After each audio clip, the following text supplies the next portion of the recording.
بسم اللہ الرحمن الرحیم۔ صرف 5 منٹ کا مدرسہ قرآن و حدیث کی روشنی میں 334واں دن 4 ذی الحجہ۔ نمبر 1، اسلامی تاریخ۔ امام مسلم رحمۃ اللہ علیہ، آپ کا اسم گرامی مسلم بن حجاج اور کنیت ابو الحسن تھا۔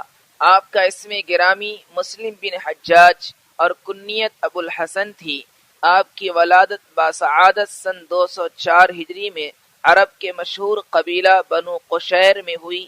ابتدائی تعلیم اپنے وطن نیساپور میں حاصل کی۔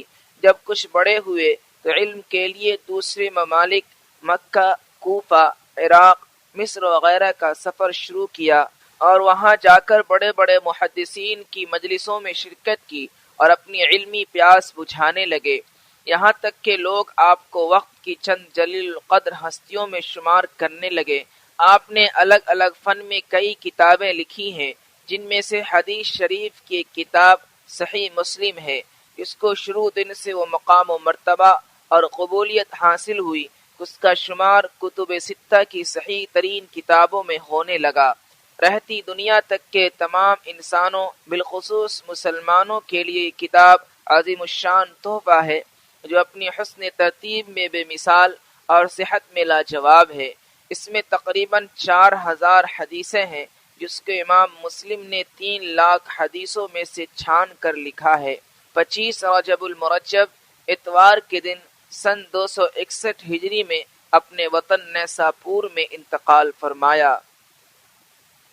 نمبر 2، حضور صلی اللہ علیہ وسلم کا معجزہ، کندھے کا اچھا ہو جانا۔ ایک غزوہ میں حضرت خبیب بن یصاف رضی اللہ عنہ کو کندھے اور گردن کے بیچ میں تلوار لگی، اس کی وجہ سے وہ حصہ لٹک پڑا۔ وہ آپ صلی اللہ علیہ وسلم کے پاس آئے تو حضور صلی اللہ علیہ وسلم نے اس حصہ پر اپنا لعاب مبارک یعنی تھوک لگایا اور پھر اس کو جوڑا تو وہ چپک کر ٹھیک ہو گیا۔ نمبر 3، ایک فرض کے بارے میں، نماز عصر کی اہمیت۔ رسول اللہ صلی اللہ علیہ وسلم نے فرمایا، جس شخص نے عصر کی نماز چھوڑ دی تو اس کا عمل ضائع ہو گیا۔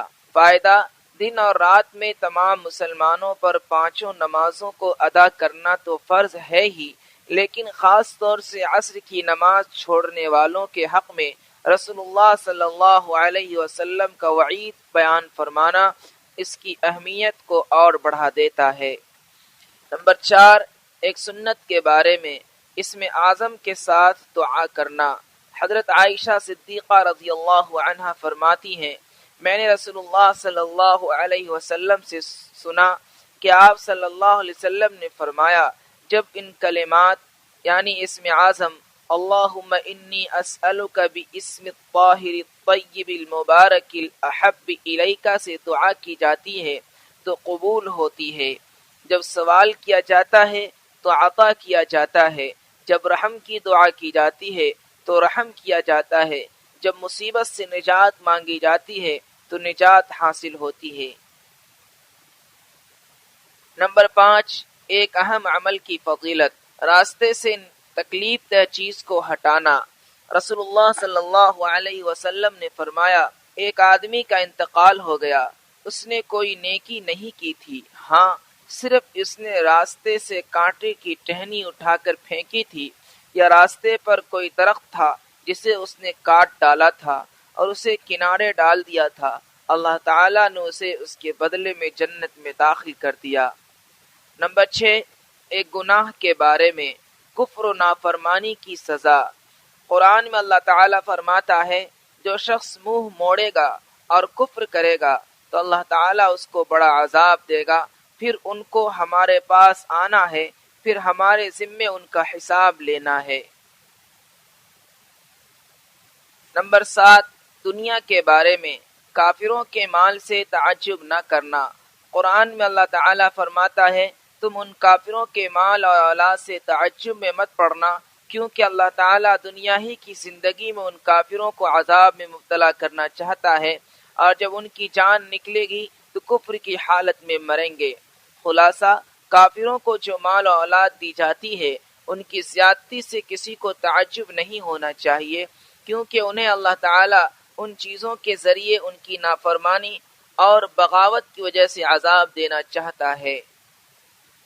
نمبر 8، آخرت کے بارے میں کافروں کی حالت۔ رسول اللہ صلی اللہ علیہ وسلم نے فرمایا، کافر اپنی زبان کو 1 یا 2 فرسخ یعنی تقریباً 12 کلومیٹر تک زمین میں گھسیٹتے ہوئے چلے گا، لوگ اس کو روندتے ہوئے اس پر چلیں گے۔ نمبر 9، طب نبوی سے علاج، آپریشن سے پھوڑے کا علاج۔ حضرت اسماء بنت ابی بکر رضی اللہ عنہا کہتی ہیں کہ میری گردن میں ایک پھوڑا نکل آیا، جس کا ذکر حضور صلی اللہ علیہ وسلم سے کیا گیا تو آپ صلی اللہ علیہ وسلم نے فرمایا، اسے کھول دو، پھوڑ دو اور چھوڑو مت، ورنہ گوشت کھائے گا اور خون چوسے گا، یعنی اس کا خراب مادہ اگر وقت پر نہ نکالا گیا تو زخم کو اور زیادہ بڑھا کر گوشت اور خون کو بگاڑتا رہے گا۔ نمبر 10، نبی صلی اللہ علیہ وسلم کی نصیحت۔ رسول اللہ صلی اللہ علیہ وسلم نے فرمایا، اے نوجوانوں کی جماعت، تم میں سے جو نان و نفقہ کی طاقت رکھتا ہو تو اسے ضرور شادی کر لینا چاہیے، اس لیے کہ یہ آنکھ اور شرمگاہ کی حفاظت کا ذریعہ ہے۔ جو اس کی طاقت نہیں رکھتا ہے تو اسے چاہیے کہ روزہ رکھے، اس لیے کہ یہ اس کی شہوت کو کم کرنے میں مؤثر ہے۔